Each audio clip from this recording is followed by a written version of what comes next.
Cricket जगतरे शुभेब साहानाई पुणी बाहा हेबे star cricketer Shikhar Dhawan.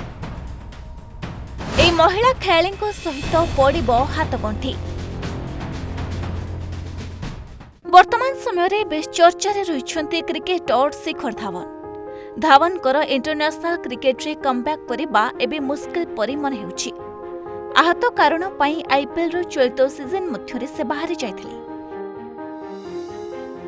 Punjab Kings कप्तान धवन को जगारे किछि मैच रे सैम कुरन करिथिले कप्तानी।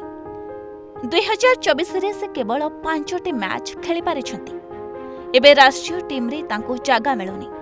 क्रिकेट रे एबे दूरे रहितबा शिखर निज शो पाए रहिछंती बेस चर्चारे।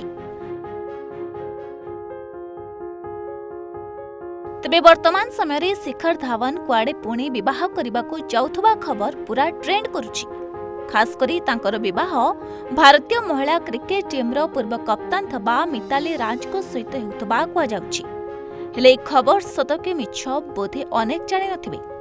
अनेक एहाको सत कहउथबा बेले आउ किछि कहउछंती गुजब। एमिति कि शिखर निजे ही एई प्रचार उपरु परदा हटाइछंती। से कहउछंती जे से थरे मिछ प्रचार सुनिथिले कि तांकर विवाह कुआडे मिताली राज को सहित हेउछि। आउ एहा तांको विषय एक अजब कथा। वास्तव में सेमिति किछि नाही।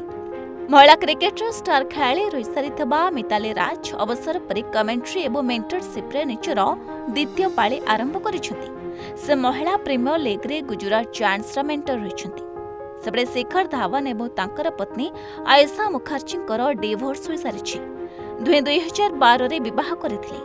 आउ 9 वर्ष परे तांकर होइथिला छाड़पत्र।